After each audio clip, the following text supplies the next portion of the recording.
이해찬 당대표의 속개 선언으로 더불어민주당 제262차 최고위원회를 속개하겠습니다. 제262차 최고위원회를 속개하겠습니다.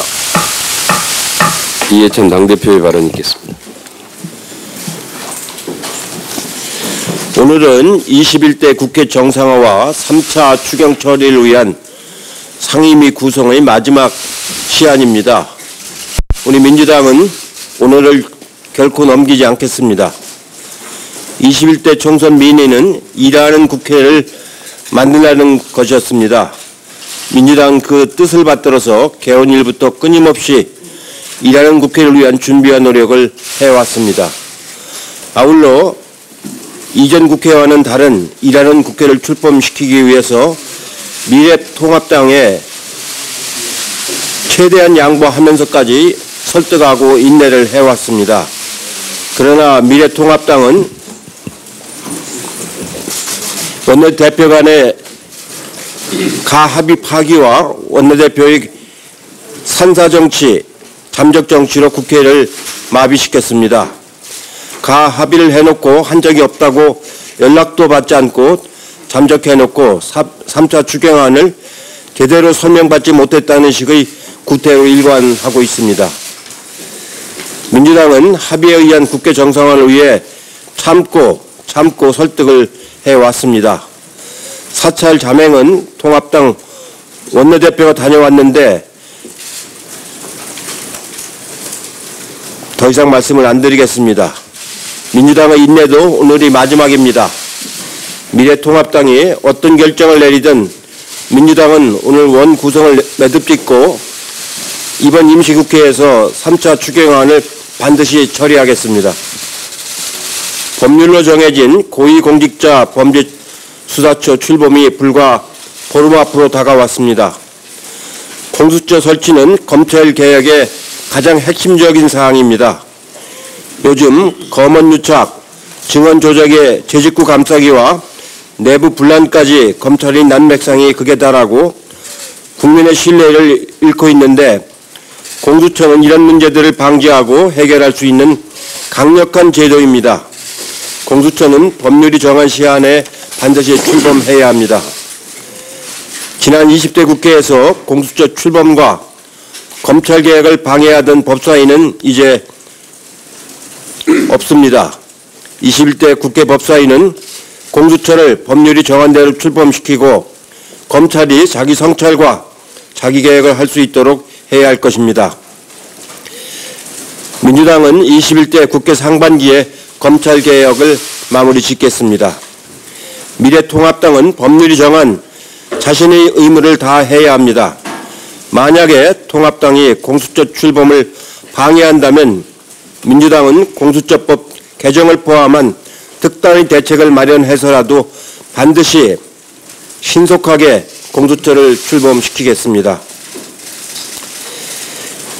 최근 유치원에서 집단 식중독 사태가 발생해서 학부모님들이 걱정과 우려가 큽니다.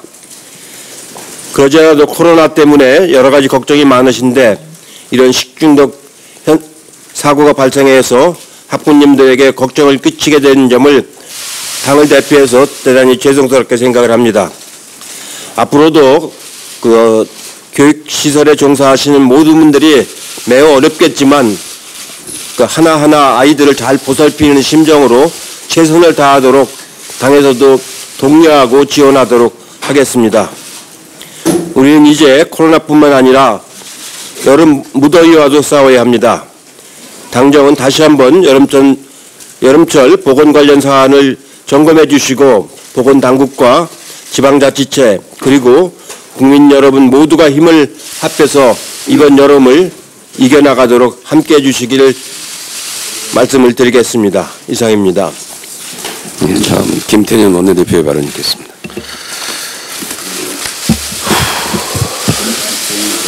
오늘 오전 10시까지 미래통합당의 결정을 기다리기로 했습니다. 민주당은 원구성 시한을 5번이나 연기해가며 할 수 있는 모든 것을 다했습니다. 이제 미래통합당의 선택만이 남았습니다. 국민을 위한 결정을 할 것인지 아니면 당리 당량만 앞세운 결정을 할 것인지는 전적으로 미래통합당의 선택입니다. 그러나 미래통합당이 어떤 결론을 내리든 오늘은 본회의를 열고 국회를 정상화합니다. 원구성과 관련해서 더는 언급하지 않겠습니다. 오늘은 어떤 말보다 결과로 보여드리겠습니다. 이제부터는 속도입니다. 늦어진 만큼 예결위와 상임위가 일사천리로 진행되어야 합니다. 밤을 새우더라도 3차 추경은 이번 회기 내 반드시 통과되어야 합니다. 코로나 경제 충격으로 인한 기업의 어려움이 계속되고 있습니다. 한국은행 발표에 따르면 5월 수출 물량은 전년 동월 대비 15% 감소했습니다. 글로벌 금융위기를 겪던 2009년 1월 이후 최대폭의 감소입니다. 대한상의 조사 결과에 따르면 올해 3분기 제조업체들의 체감 경기 전망은 글로벌 금융위기 수준으로 나빠졌습니다. 극심한 자금 압박에 시달리고 있는 수많은 기업들이 신속한 유동성 지원을 촉구하고 있습니다. 3차 추경에는 주력 산업기업의 42조 원 규모의 유동성 지원을 위한 예산과 소상공인과 중견기업의 40조 원 규모의 긴급자원 자금 지원을 위한 예산이 포함되어 있습니다. 더 이상 기다릴 시간도 지체할 시간도 없습니다. 민주당은 무슨 일이 있어도 이번 회기 내에 추경을 처리하겠습니다. 추경을 차질 없이 집행하고 위기에 처한 기업과 국민을 반드시 지키겠습니다.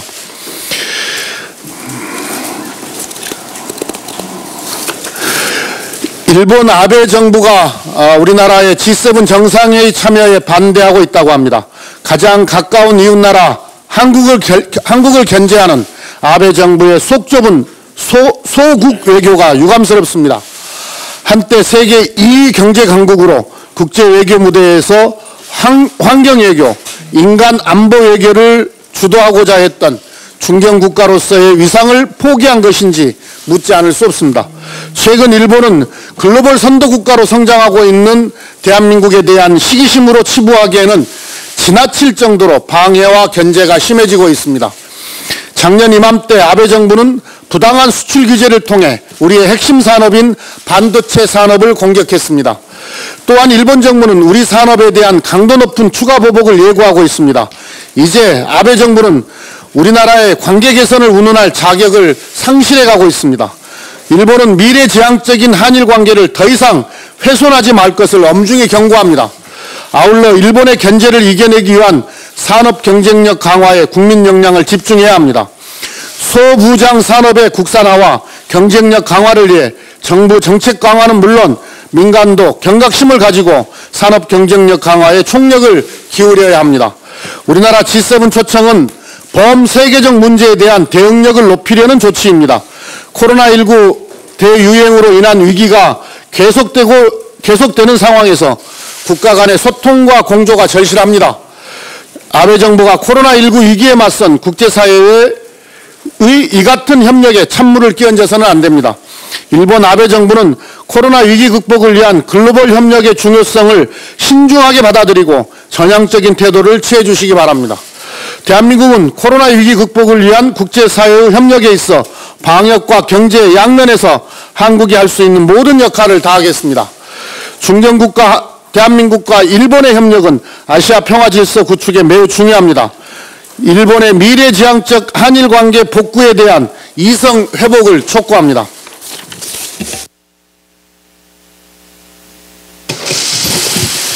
예, 아까 이해찬 대표님께서 하시려다 마셨던 말씀이 어떤 거냐면 산사자맹은 미래통합당 원내대표가 다녀왔는데 사리는 더불어민주당 원내대표에게 생길 것 같다라는 표현입니다. 이미 원내대표님이나 당대표님이 여러 차례 언급했던 것처럼 우리 당의 인내에도 한계가 있습니다.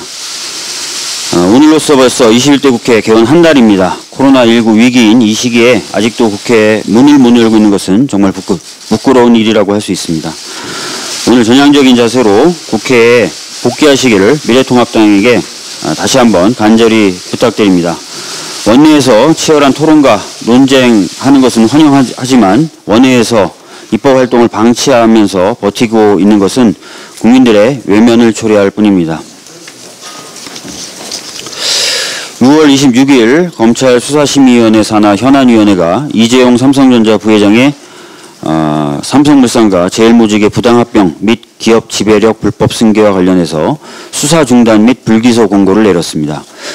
저는 이 결정 수긍하기가 어렵습니다. 우선 박근혜 최순실 국정농단 사건 관련돼서 대법원 전원 합의체가 이재용 부회장으로의 승계 작업의 존재를 인정하고 이를 위해 뇌물을 주었다는 사실을 인정하면서 사건을 파기환송한 바 있습니다. 다음으로 최근 이재용 부회장 구속영장 실질심사 당시에 법원 역시 구속영장 청구를 기각하면서도 기본적인 사실관계는 소명됐고 검찰이 상당한 정도 증거를 확보했다며 혐의를 사실상 인정했습니다. 더 나아가 이 사건 중요성에 비춰 피의자들 책임 유무 및 그 정도는 재판 과정에서 충분한 공방과 심리를 거쳐 결정하는 것이 타당하다고 판단된다고 설명하였는데 이는 기소 필요성에 대한 일종의 인정이라고도 볼 수 있을 것입니다. 그러나 이러한 사실에도 불구하고 심의는 기소 자체를 하지 말라는 판단을 내린 것입니다. 저를 비롯한 많은 분들이 우려하셨던 바대로 결과가 나온 것입니다. 이번 수사심의위원회의 권고가 검찰에 의해 수용된다면 결국 재벌 일가라는 이유로 명백한 범죄 혐의에 대해서조차 법의 심판을 피해갈 수 있는 기회를 얻게 되었다는 비판을 피하기 어려울 것입니다. 앞으로 또 대한민국 국민 누가 형사처벌을 받고 공정하고 정의로운 심판의 결과로 받아들일 것인지에 대해서도 우려가 듭니다. 또한 다른 재벌 일가의 경우에도 범죄를 저지르고도 경제 살리기 논리로 교묘하게 법망을 빠져나가는 사례가 속출할 것 같다는 점 역시도 매우 우려가 됩니다. 검찰은 수사심의위의 권고에 대해서 신중하게 판단해야 할 것입니다. 짧게 가벼운 얘기 하나 더 하겠습니다. 원래 저는 짝꿍에게 잔소리를 좀 많이 듣는 편입니다. 근데 최근에 좀 더 많이 듣고 있는데요. 밖에 있다가 들어와서는 손을 잘 안 씻는다든지 아이 볼 시간 얼마 내지도 않으면서 아이 보는 동안에도 핸드폰을 계속 만진다든지 한다는 이유에서입니다. 잔소리를 들으면 그때는 제가 알겠다라고 하지만 제대로 그 말을 따르지 않아서 자꾸 반복해서 잔소리를 듣게 되는 요즘 상황인데요. 이러다 보니까 어제는 제 짝꿍이 드디어 폭발을 해서 거친 표현으로 짜증을 내기도 했습니다. 그러면서도 자기가 꼭 이렇게까지 짜증을 내야 하겠냐고도 하더군요. 그런데 제가 이렇게 짜증내는 짝꿍에게 넌 왜 성격이 그 모양이냐라고 한다든지 혹은 짜증을 내도 좋은데 꼭 말을 그렇게 해야 하냐라고 하면 과연 이게 문제 해결에 도움이 될까요? 아니 적어도 제 지적이 정당한 것일까요? 최근 추미애 법무부 장관 발언에 대해서 추미애 장관의 인성을 거론하거나 표현 방식의 문제를 들어 비판하는 주장들이 있습니다. 그런데 이러한 지적들은 많은 국민이 바라는 검찰개혁이 더디게 진행되고 있고 또 검찰개혁이 더디게 진행됨에 따라 검언 유착이나 검찰의 제 식구 감싸기 같은 낡은 문제들이 다시 불거져 나오는 현재의 상황과 문제를 해결하는 데 전혀 도움이 안 된다고 생각합니다. 지적되어야 하고 고쳐져야 할 핵심은 전혀 다른 곳에 있기 때문입니다. 문제 해결의 시작은 상황을 바로 보는 것이라고 합니다. 바로 봐주시기 바랍니다. 이상입니다. 네, 박홍훈 최고위원님 발언드리겠습니다. 네, 미래통합당이 오늘 의원총회에서 어떤 결정을 내리든지 꼭 한 가지는 분명하게 명심하기 바랍니다. 국민들이 총선에서 보여준 확고한 뜻은 일하는 국회를 만드는 것입니다. 더불어민주당은 책임있게 국난 극복에 나서고 미래통합당은 국난 극복에 힘을 모으라는 것입니다. 6월 소비자 동향을 보면 정부의 정책 대응으로 소비 심리가 2달째 상승했습니다. 특히 저소득층과 중산층의 생활 형편 지수가 크게 상승한 것으로 나타납니다. 하지만 코로나 확산 이전과 비교했을 때 여전히 소비 심리는 불안한 상황입니다. IMF와 무디스, OECD 그리고 블룸버그 등이 세계 경제의 역성장에도 불구하고 우리 경제가 G20 국가 가운데 가장 튼튼한 성장률을 보일 것으로 예측하고 있습니다. 지금 우리에게 코로나가 위기인 것은 틀림없지만 가까운 미래에는 재도약의 기회가 될 수도 있다는 뜻입니다. 미래통합당이 인식해야 할 점은 앞으로도 지금 한 걸음도 못 나가고 있는 3차 추경처럼 국난 극복의 시계를 늦추려 한다면 또는 늦춘다면 그만큼 국민과 기업의 고통은 늘어나고 우리가 선도국가로 도약하는 시간이 지체되거나 아니면 도약의 시간을 잃어버릴 수도 있다는 것입니다. 미래통합당도 국민들과 똑같은 위기감과 절박함을 가지길 국민들은 바라고 있습니다. 국난 극복을 위한 대책 앞에서는 조건 없이 힘을 모으길 간절하게 호소드립니다. 김태년 원내대표님도 말씀하셨습니다만 일본이 대한민국이 G7 회의에 참여해달라는 트럼프 대통령의 제안에 대해서 반대하는 뜻을 전했다고 합니다. 스스로 속이 좁다는 것을 보여주는 모습에 안쓰러움을 느낍니다. 일본은 조선을 침략했고 우리 국민과 물자를 전쟁에 동원했고 특히 위안부와 징용을 통해서 반인륜적 만행, 범죄를 저질렀습니다. 한반도 분단의 역사적 책임이 있고 그 역사를 왜곡하는 범죄를 아직도 저지르고 있습니다. 이제 좋은 이웃으로 동아시아의 공동 번영과 국제 질서를 구축하는 데 함께 노력하는 것까지 방해하고 나선다면 일본은 과연 국제 질서 형성의 책임을 포기한 것인지 묻고 싶습니다. 미통당이 동의하지 않는 일은 세상에 일어나서는 안 되고 자신들이 반대하는 법은 시행돼서는 안 된다는 생각을 하는 건 아닐 것으로 믿습니다. 미래통합당이 공수처 설치와 관련해서 잘못 생각해도 많이 잘못 생각하고 있습니다. 문재인 대통령이 국회 공수처장 후보 추천을 요청한 것은 공수처법에 규정된 대로 다음 달 15일 공수처법 시행을 앞두고 당연히 해야 할 법적 상식적 절차를 행한 것입니다. 그런데 미통당이 괴물사법기구라느니 통법부라느니 하면서 극한 표현으로 공격하고 있습니다. 국민들이 동의할 수 없는 표현입니다. 지금 국민들은 미통당에게 공수처 찬반을 묻고 있지 않습니다. 공수처는 찬반 논란의 단계를 지나서 이미 국민들이 결론을 낸 사안입니다. 공수처 설치법안은 국민들의 열망으로 20여 년 만에 국회 본회의를 통과했고 이번 총선에서도 재확인한 국민들의 확고한 뜻입니다. 미통당이 공수처를 부정하거나 자신들의 입맛에 맞게 뜯어 고칠 수 있는 그 어떤 명분도 권한도 없습니다. 오로지 국민들이 정해놓은 방향대로 공수처를 설치할 책임과 의무가 있을 뿐입니다. 공수처를 뒤집으려는 시도는 국민들의 뜻을 뒤집겠다는 것으로 총선 불복이고 반국민적, 반민주적 행태라는 것을 분명하게 말씀드립니다.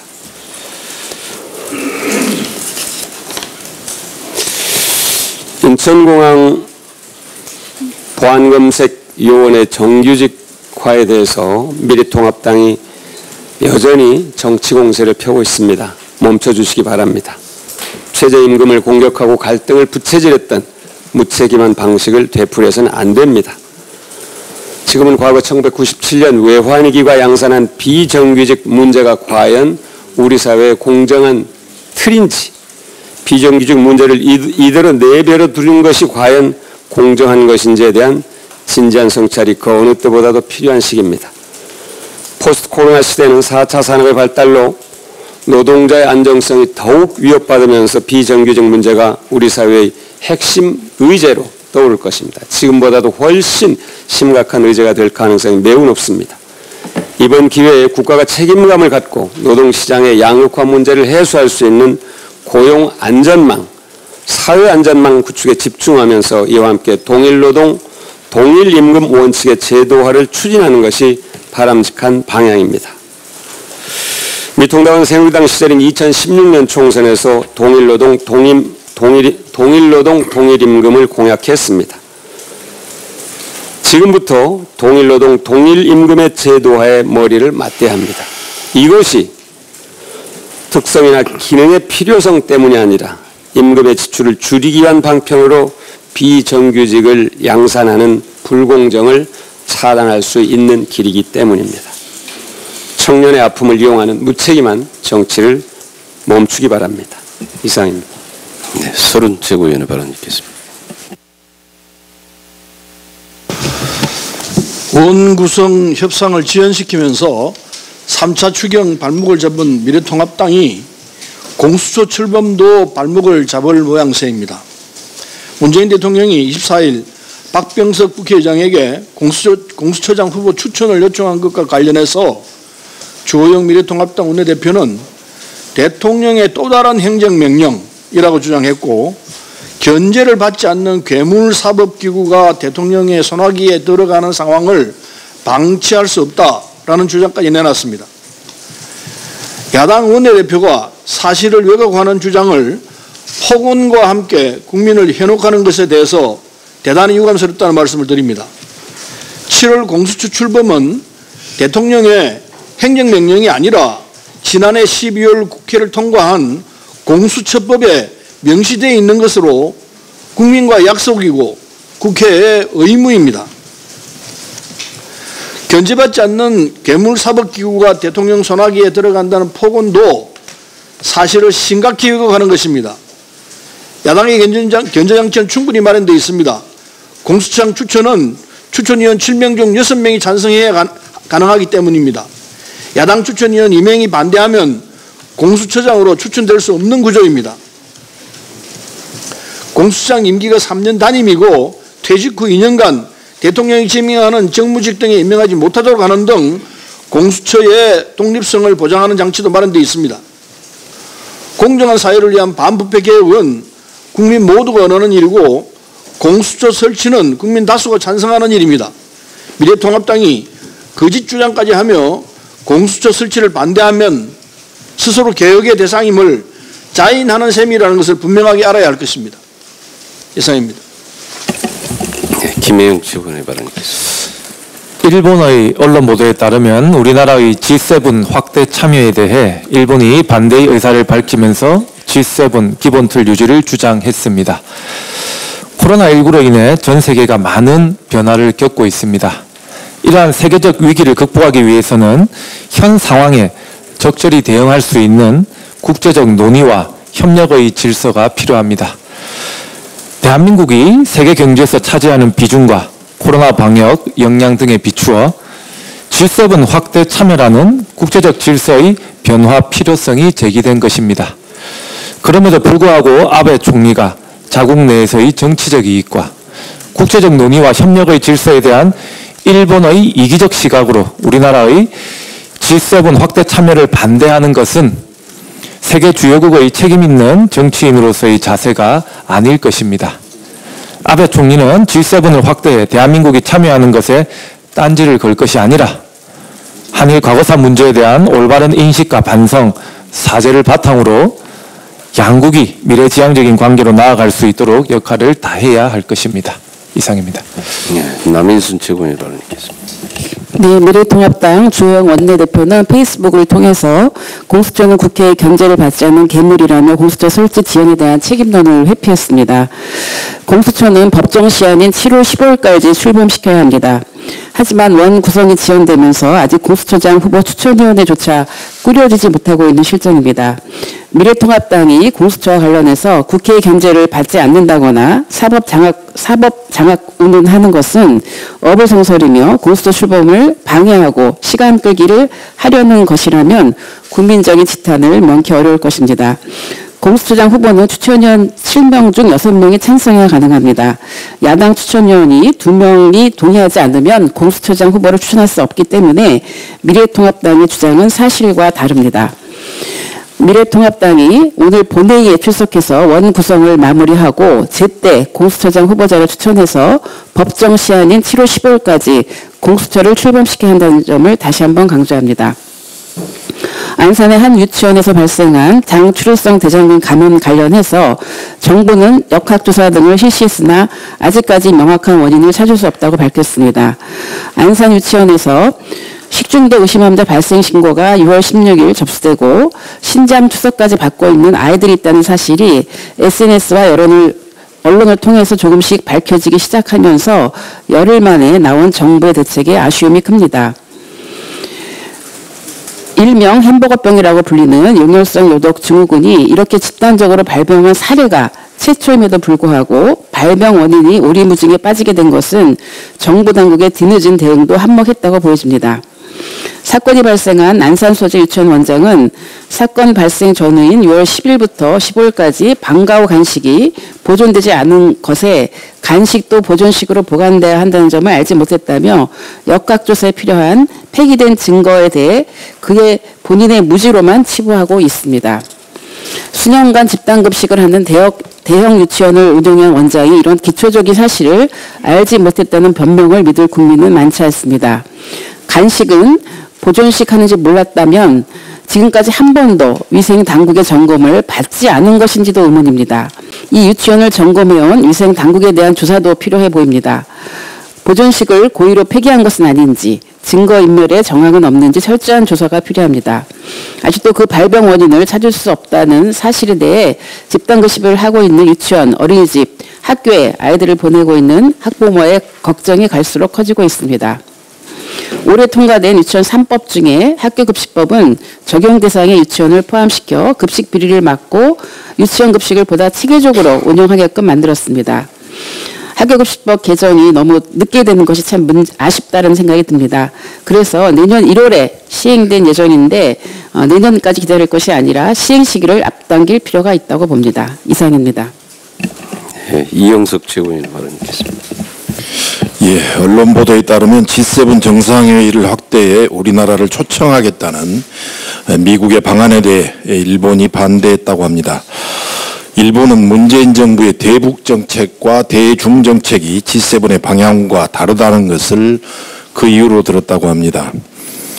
지난해 7월에도 일본은 표면적으로는 일제의 강제징용 배상에 대한 판결에 반발해 수출 규제 보복 조치를 단행한다고 했습니다만 그 이면에는 일본을 추월하고 있는 한국 경제에 대한 두려움이 내포되어 있습니다. 한국에 대한 일본의 수출 규제가 1년이 흘렀지만 문재인 정부와 기업의 발빠른 대처로 국내 기업은 별다른 피해를 받지 않고 있습니다. 오히려 수출길이 막힌 일본 기업의 피해가 극심합니다. 지난 1년간의 수출 규제가 실효성이 없었다는 객관적인 지표가 나오고 있지만 눈과 귀를 닫은 채 아베 정권은 여전히 한국 탓만을 되풀이하고 있는 비이성적 행태를 보이고 있습니다. 이처럼 일본의 아베 정권은 반성은커녕 시종일관 한국의 적대적인 태도를 유지하며 한반도의 평화마저 방해하고 있습니다. 이와 같은 일본의 한국에 대한 속 좁은 견제 시도는 국제사회에서 일본의 고립만을 자초할 뿐입니다. 우리 당은 이와 같은 아베 정권의 무도한 태도를 강력히 규탄하며 앞으로 단호하게 대처해 나갈 것입니다. 일본이 진심으로 양국의 미래지향적인 관계를 원한다면 국제사회의 책임 있는 일원으로서 부당하고 속 좁은 견제 시도를 즉각 중단하고 새로운 전향적인 태도 변화를 강력히 촉구합니다. 이상입니다. 네, 이상 모두 발언을 마치고 회의를 비공개로 전환하겠습니다.